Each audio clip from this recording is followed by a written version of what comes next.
Welcome to the Now, I'm Ashley Jenkins. Red Dead Redemption 2 is perhaps the most anticipated video game of the year so far. So naturally we're all clamoring to know a little bit more about when it releases, like when do we finally get it? Right now we've got a nice placeholder of fall 2017, but one retailer may have leaked the actual date a tad early. According to the website for British retailer Littlewoods, Red Dead Redemption 2 will be hitting store shelves October 2nd. As always, it's hard to tell if this is just a placeholder date or not. It's not the beginning or ending of a month or a quarter, which makes it a little bit more likely, but it is also on a Monday, which isn't a typical day for video game releases. Then again, it's Rockstar, so they can get away with doing that kind of thing pretty much whatever they want, really. And while the date may be suspect, the month of October would be a pretty good time for the company to get ahead of all the other holiday releases, but it's Red Dead Redemption 2. We will all be there on day one, no matter what.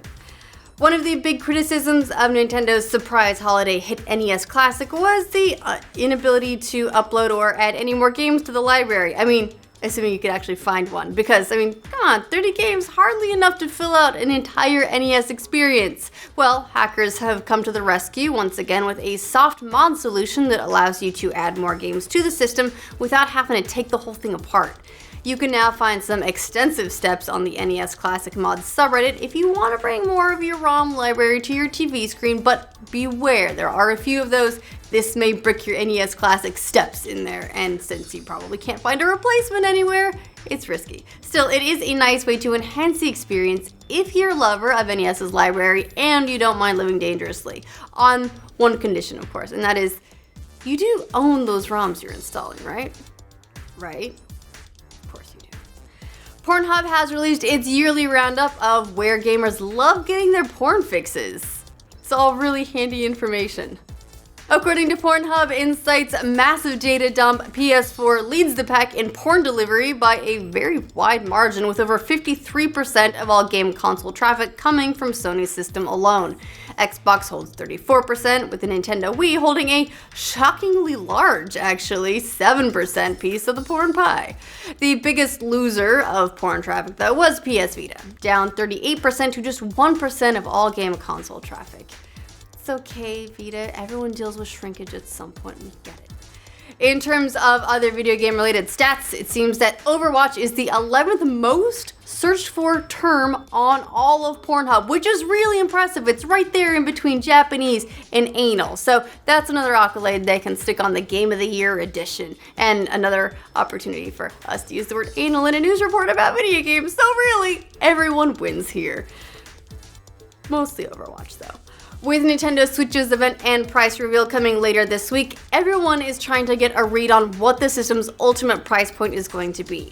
Japanese publication Nikkei has delivered their official price estimate for the system, placing it around 25,000 yen or $215 US. Many estimates have placed the Switch anywhere between $250 to $300, but launching at less than $250 would certainly be a nice surprise from Nintendo, especially given the current price of the Wii U.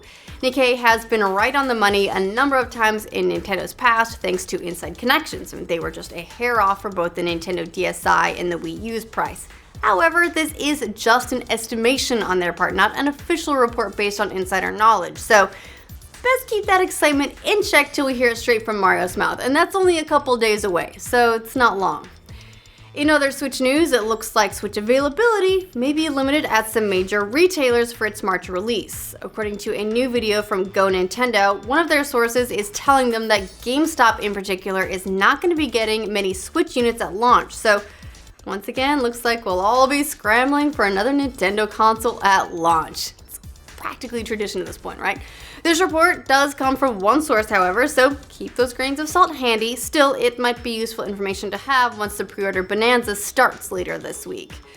Over the weekend, Steam hit yet another huge milestone. The PC gaming platform clocked in at more than 14 million concurrent users for the first time in its history. Concurrent, in case you aren't clear on that, means all at the same time. That's a lot of people. Valve published some of the top performing games that were being played when that 14 million threshold was crossed, and the list includes Dota 2 with more than 840,000, CSGO with more than 660,000, GTA 5 with over 100,000, and Team Fortress 2, Ark, and Football Manager 2017 all with over 70,000 concurrent gamers apiece. It is worth noting that as recently as 2012, Steam was just hitting a peak concurrent user record of 5 million, which speaks to some pretty remarkable growth in just 5 years. And yes, there's always the caveat that concurrent users means people who are logged into Steam, so there's people like me who are always kind of running it in the background, I don't know, just in case we trip and fall into a game during like a down point in the day. But still, that's a lot of people who are all logged into Steam at the same time, no matter what they're doing or not doing with it. Now, was there almost a Mega Bloks Halo game? Archivist Andrew Borman posted a video showing unreleased footage of the game, which was being developed for the Xbox 360 by Nspace. In the video, Borman says that players could drive customizable vehicles and the game would have had a co-op and siege mode. Players could also use blocks to build turrets and other environmental pieces. Now, nobody knows exactly what happened to the project, but Borman thinks it might have been abandoned while Microsoft made plans for the Xbox One's launch. Too bad, Mega Bloks Master Chief. Would have been a good time. The long-rumored Uncharted movie now has a completed script. Writer Joe Carnahan posted a picture of the script's front page on Instagram recently saying, "Now the real work begins. If there's a more monstrously cool action script in Hollywood right now, I want to read it, cause this thing is a beast." Yeah. The Uncharted movie was first announced back in 2009, but has gone through multiple director changes since then. Sean Levy, who directed a few episodes of Stranger Things, has now been tapped to direct it, and Sony reportedly wants the movie fast-tracked. There's not a release date yet for the movie, but we'll be following this one closely, and since Assassin's Creed wasn't the chosen one, maybe Uncharted will be. Please? Somebody? Bueller? Rogue One was one of the year's biggest hits in the US. In China, though, not so much. The movie opened to $31 million over 3 days in China, which was enough to make it take the top spot, but it was still minuscule compared to Rogue One's box office elsewhere in the world.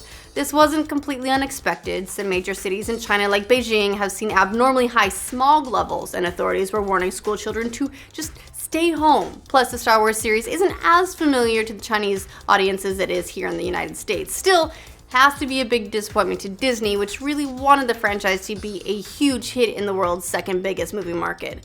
I'm sure they're crossing their fingers that as the smog clears up a little bit, people start going outside, they'll finally get their Rogue on, but we'll see. Mass Effect Andromeda won't have a season pass, so haha, at least that's according to BioWare's general manager. Aaron Flynn was asked on Twitter about that possibility, and he replied, "Nope." Very succinct. Then he was asked to clarify if all DLC would be free or if any story DLC would be planned, to which Flynn responded, "We'll talk more about that later." Smiley face.